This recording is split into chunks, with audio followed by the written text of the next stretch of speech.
এখানে একজন আরেকজনকে গল্প শুনিয়ে ঘুম পাড়াচ্ছে। দিদিয়া গল্প বলছে আর বুনুয়া শুনছে। আর বুনুয়া মন দিয়ে শুনছে, কিন্তু মানে আমাদের আর কোনো চিন্তা নেই, আমাদের কাজটা করে দিচ্ছে। দিদিয়া বড় হয়ে গেছে। আর বুনুয়া একবার ফুচকা করে গোল করে খাইয়ে দিয়েছিলাম, আজকে আবার ভাত খাইয়ে দিয়েছি। আজকে খাইছিস? হ্যাঁ, আজকেও খাইছি। তাই? হ্যাঁ, বুনুয়া কালকে ফুচকা খেলাম, আজকে ভাত। আর দিদিয়া খাইয়েছে তোকে? ও, দিদিয়ার হাতে খেয়েছো?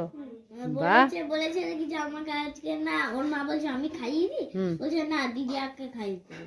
তাই? হ্যাঁ, আমার সব খাওয়া হয়ে গেছিল তখন আমি ওকে খাইয়ে দিই।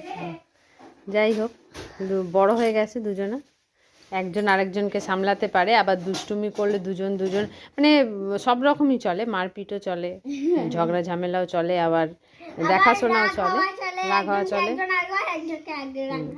দেখাশোনাও চলে, দায়িত্বও চলে, সবই আছে। বন্ডিং খুব সুন্দর নাকি? একজন আরেকজনকে না হলে চলেও না, আবার দু মিনিটের বেশি থাকলেও আবার ঝামেলা হয়ে যাবে, আবার কিছুক্ষণ পর ঠিক হয়ে যাবে।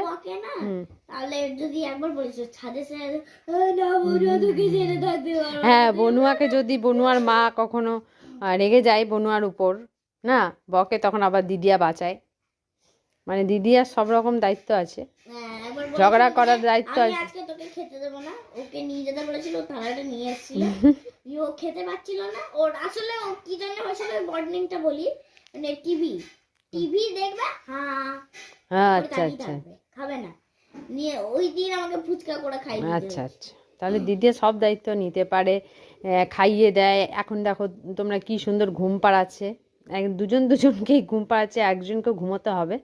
হ্যাঁ, আবার দায়িত্ব নিয়ে ঝগড়াও করে, ঠিক আছে, আবার মিটমাটও করে, সব রকমই চলে। বন্ডিংটা খুব সুন্দর। হ্যাঁ, বন্ডিংটা ভালো বেশ। চলো ঘুমো, দুজনকেই কিন্তু ঘুমোতে হবে, দুজনকে ঘুমোতে, ঠিক আছে।